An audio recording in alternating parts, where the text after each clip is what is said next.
I grew up always being told that you got to do this because of God, got to do that because of God. Okay, well, that's nice. As I got older, I say my prayers. There are times that I used to say my prayers and think that if I didn't say, please look out for my mom, my grandmother, my great-grandma, everybody that I knew in my world, if they died, it was my fault. If I didn't put people in my prayers, something could happen to them. That's just total ass bullshit. You learn when you get older.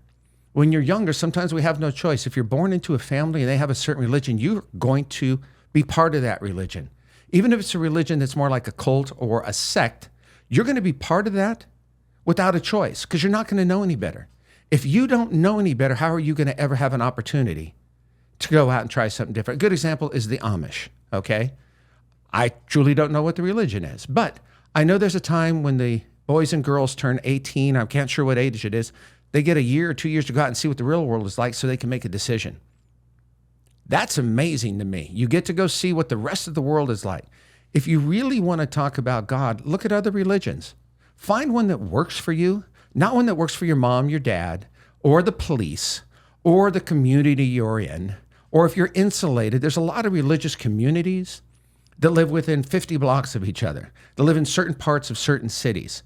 They never see anything other than the people that are in their religion, and that's fine. But there's a whole big world out there. But when mental health issues are affected by religion, it's devastating, extremely devastating. I had a young lady I spoke with about 3 weeks ago. She came into treatment, and she literally believed she was going to hell because she had had sex before she was married. And her mother told her that what she did was a sin. This is a young lady who grew up in a family where incest was part of it by a family member, pushed down because no one wanted to rock the boat. The mother even admitted that. Well, my daughter should have been more careful. What the hell kind of mother are you? We're so brainwashed into thinking that we have to believe what other people tell us.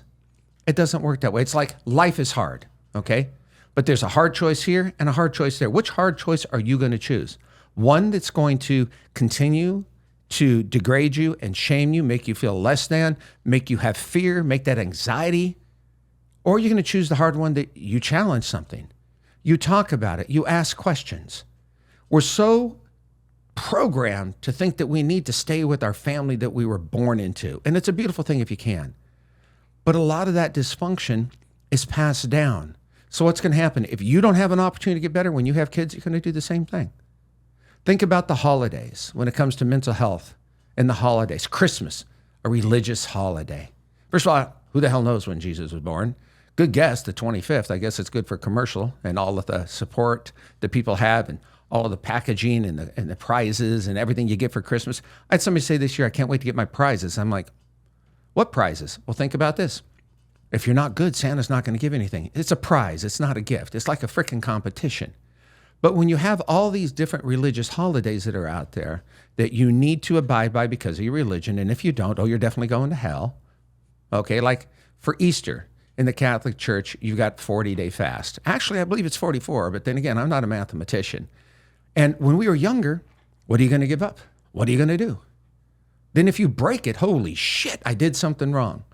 To this day, I figured out I try to do that once every day. Try to think, I'm going to try and do something. So we can reframe all this religious stuff that's been told to us.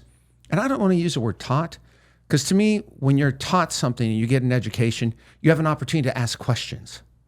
You have an opportunity to seek answers, not just take what's in front of you. I think that's the brilliant thing about so many brilliant minds and people that I work, whether they're medical, whether in the entertainment industry, they're always thinking outside the box. And when you think outside the box, you're condemned. People think you're crazy. People say you're going to fail. People say you're trying to be something that you're not. Well, maybe you're trying to have a healthy life. Maybe you're trying to like yourself better. Maybe you're trying to invent or reinvent the person that you want to be. Because the reality is, we have that feeling in our hearts when it comes to religion and God, that many of us know what we want, know what we think. It's hard to express it to people because then we know we're going to be judged. Then we're going to be say you're less than, or you're going to be excommunicated, or people aren't going to talk to you, or people are going to tell you you're wrong. Think about all the different religions that tell each other how wrong they are, that their belief system is wrong. Any of these religions that degrade and shame women or keep women basically in the background, think about it. How many religious organizations or houses of worship function without women? I know the Catholic Church, if all the women who volunteered and work in the Catholic Church around the world decided to stop working for 72 hours, a pretty good chance it would close down. Think about all the different religions where they only allow men on this side, women on that side. What's the reality of that?